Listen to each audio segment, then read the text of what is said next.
All right, so this is chapter 10, lecture of alcohols. I've divided this up into 3 different lectures. The first is going to be pretty quick. It's an introduction to alcohols.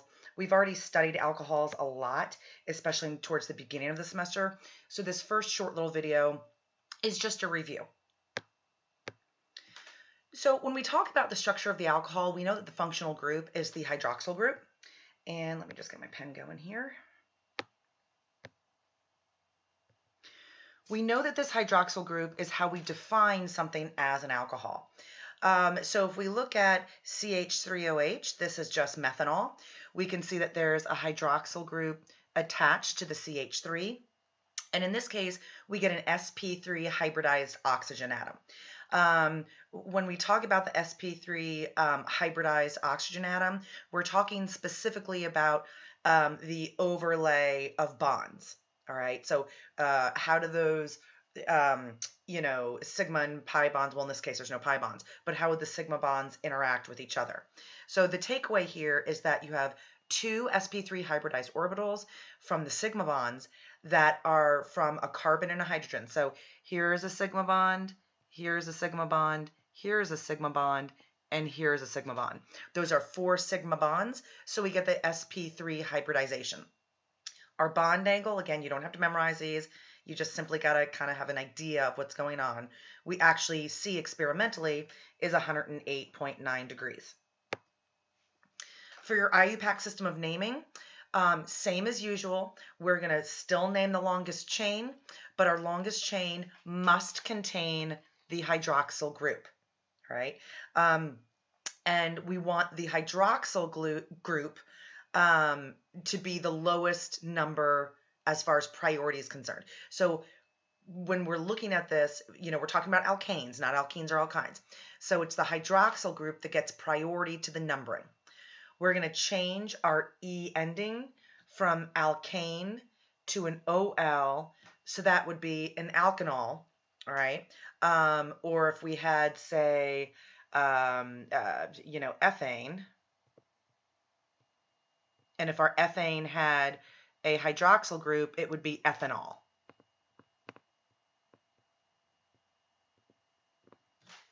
The numbering, again, hydroxyl groups gets the priority number. And if we're numbering a cyclic or an aromatic ring of some kind, the carbon with the hydroxyl group is carbon number 1. So if we had this structure and our hydroxyl group was here,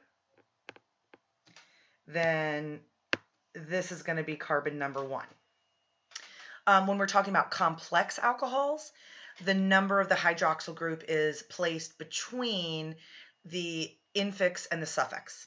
So again, we'll get to that as we move forward. But also we need to understand that there are common names.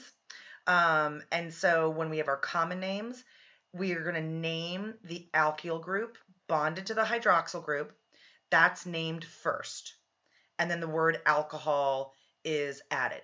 So for example, if I had CH3OH, normally if it were CH4, we would call that methane. So in the common names, we can call it methyl alcohol or methyl ethyl alcohol or ethyl alcohol, okay?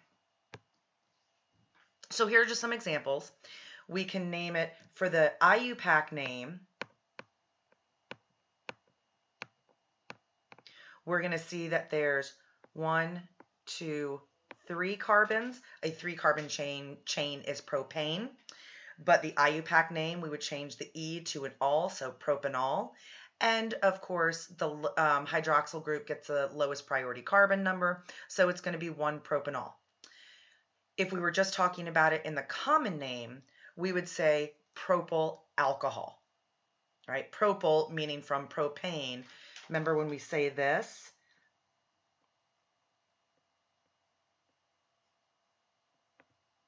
If there's a loss of hydrogen, in order for that carbon to bond to something, I don't know what in the universe I just wrote. This is why I cannot write and talk, y'all. You know that about me. Don't let me do that again.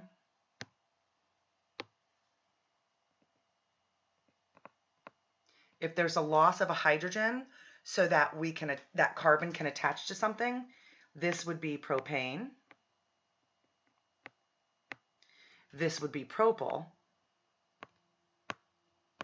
So if we had C3H7OH, you should recognize this as propyl. So we would just simply call it propyl alcohol.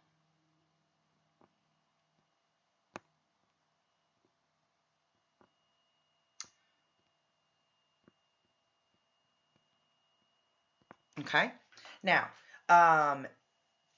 2-propanol we should recognize as an isopropyl group, so isopropyl alcohol. 1-butanol, butyl alcohol, you can see the trend.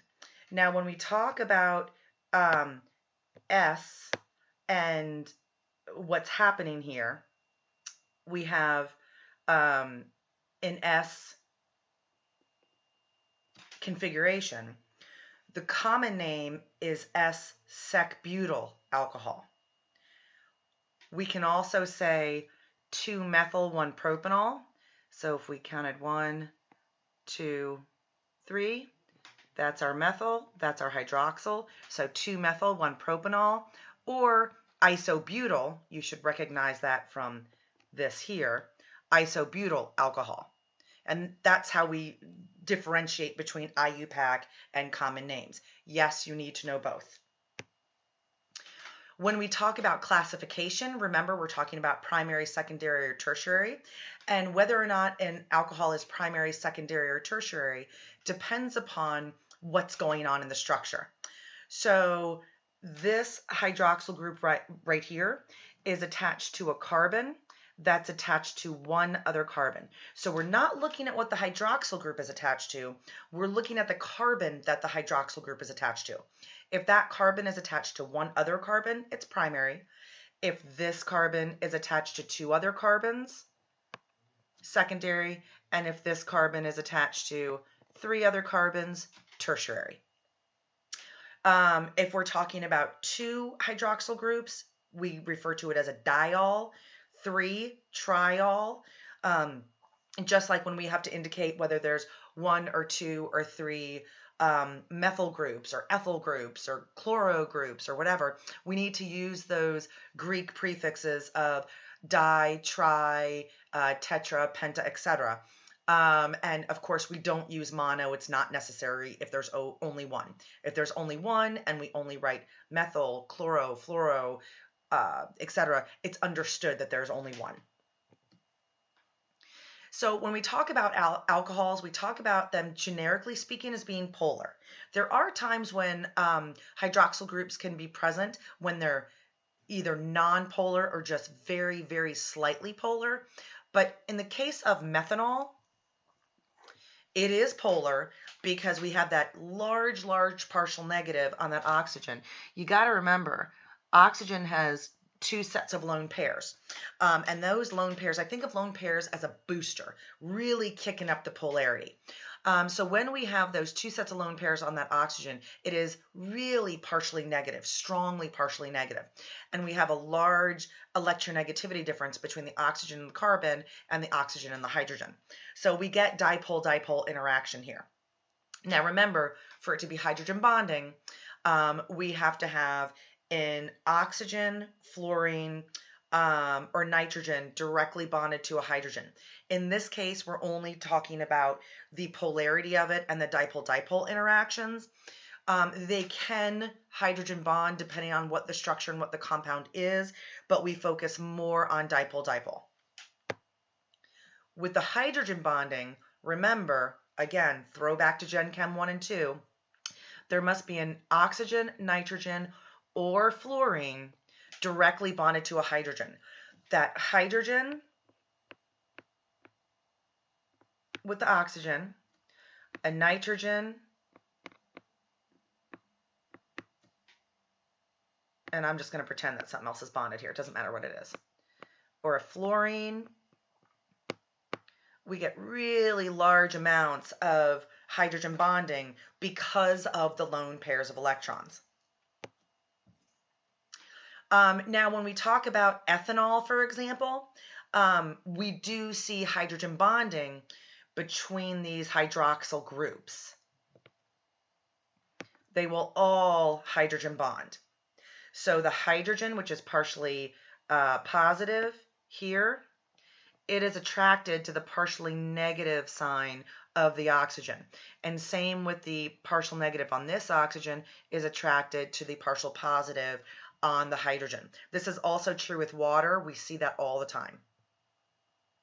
Again, this is just a recap of your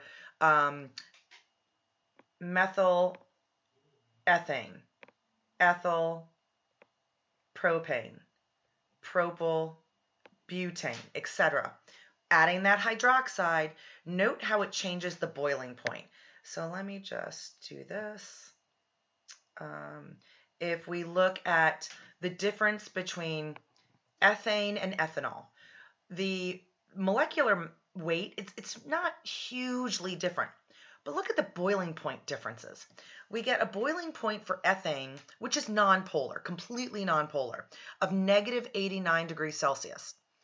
As soon as you add that hydroxyl group on there, the boiling point significantly increases by almost 100 degrees, almost 100 degrees.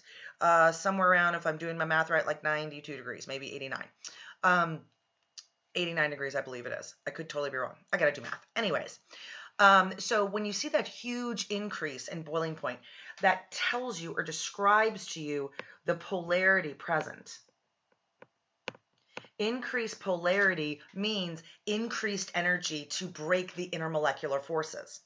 Now, if we were to compare, for example, 1,4-butanediol to just butane, now butane completely 100% nonpolar.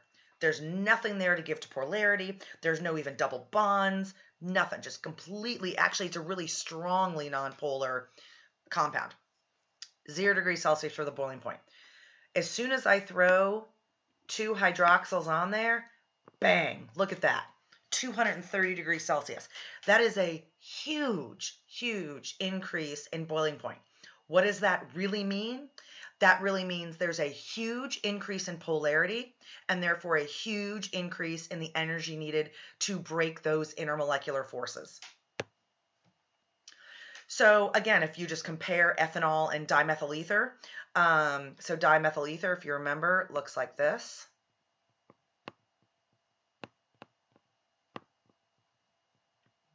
It's completely asymmetrical. And because it's so symmetrical, because it's symmetrical, it's pretty nonpolar. Where if I compare ethanol,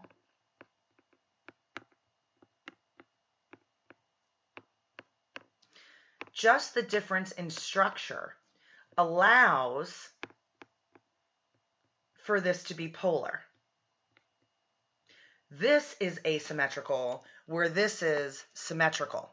So we see that this being symmetrical leads to it being nonpolar, and you can see that in the boiling points. Look at the energy difference it takes to break apart those intermolecular forces in ethanol than it does with dimethyl ether. So if we're talking about alkanes and alkenes, same, if we're talking about comparable size, comparable molecular weight, comparable pretty much everything, the alcohols will tend to be more soluble in water. Why? Well, here's just some random alkane. We see this stacking that's occurring, okay? This stacking, yes, it's polar, but we have so much surface-to-surface interaction here.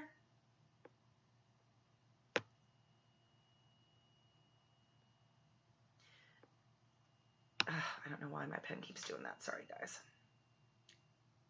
There's so much surface-to-surface interaction here that they're very attracted to each other because of that surface area. It's like kind of like stacking Legos. Have you ever tried to pull apart a stack of Legos? It is so hard, all right? But if I'm considering a double bond, I'm going to get these kinks. And these kinks allow for lack of stacking. And because it's lack of stacking, you get less nonpolarity. All right, a weaker nonpolarity. And then you add on these hydroxyl groups, which kicks it onto the polar side, like dissolves like. Polar water dissolves polar things. Again, here is just your group of boiling points and solubilities in water. You don't need to memorize this, you just need to understand it and know how to use it. Now, when we're talking about alcohols, because of the lone pair of electrons on the oxygens, alcohols can behave both as weak acids and weak bases. They can either accept protons or donate protons. It's not strong enough that, you know, it would be able to react with some still weak but strong on the weak scale acid or base. But if we're talking about really dilute, really less concentrated solutions, you really get different things happening. So here, in dilute aqueous solutions, methanol with a pKa of 15.5 is more acidic than water. Let's think about that. Water, we know, is also amphiprotic and can act as both as an acid and as a base. Methanol has a pKa. If you remember, the numerically smaller the pKa value, the more acidic it is. So for something to have a pKa of 15.5, that's really, really weakly acidic. Something with a pKa of maybe 1.2, hugely acidic. Maybe that's in the hydrochloric acid range, somewhere like that. But if we're talking about methanol being more acidic than water, then that means methanol more readily will donate a proton than will water. So if we're looking at what's going on here, what we're seeing is that if we were to put methanol into water, the water would grab this hydrogen and these electrons would go back onto the methanol. And the simultaneous reaction, the reversible reaction, would be that this charge would pick up this hydrogen and leave water as is. Ethanol has about the same acidity as water. So if we're looking at pKa values, okay, there we go. So I was way off. Hydrogen chloride or hydrochloric acid has a pKa of -7. Remember, the Ka for hydrogen chloride or hydrochloric acid literally just says very large. They don't even give you a numerical value. pKa's, you do. So these are all the pKa values in dilute aqueous solutions. So when you're looking at this and you look at water, water's 15.7 where methanol is 15.5. But if I look at ethanol, 15.9. Doesn't seem like a very huge difference, but it does matter when you're in solution with water. So how do we decide the acidity of alcohols? Well, basically it has to do with two things. One, the degree of stabilization and the solvation, or the ability to dissolve, of the alkoxide ion by water. So how dissolvable in water is it? Well, we need to look at the negatively charged oxygen atoms on the methoxide and ethoxide, and how accessible as the oxygen from the hydroxide ion to be dissolved. So what does that mean? Well, if I have an oxygen ion and I'm adding it to a hydroxyl ion, forgot my hydrogen, how readily does this hydroxyl group grab that hydrogen to put the electrons back on the oxygen? How easily does that occur? The more easy it occurs, then the better it is. Okay, the more acidic it is. We also are going to look at the bulk of the group when bonded to oxygen. So how big is it? How bulky is it? The more bulky it is, the less water can get in there to solvate the alkoxide. So the bigger it is, the less acidic. How stable is it? More stable, less acidic. more solvation, more acidic. So if we're talking about alcohols in the presence of strong acids, the oxygen atom is the base. The oxygen atom of the alcohol is the base. So what do we mean by that? Well, if we look at a hydronium ion, which is clearly a strong acid, and we compare it to ethanol, what's really going to happen? This oxygen group is going to grab, this oxygen group right here, is going to grab the proton from the hydronium ion, and those shared electrons are going to get kicked back onto the oxygen, neutralizing that positive charge. All right. If we were to put it in the presence of sulfuric acid, now what happens? Whoa, Nelly. Okay, now what happens is once this ethanol has grabbed that hydrogen, remember, grab this hydrogen right here, now the water is able to come in, take back that hydrogen, and kick those electrons back on to this oxygen. That's it for the intro. The next lecture video will be on the acid catalyzed reactions of alcohols, and the third video will cover oxidation of alcohols.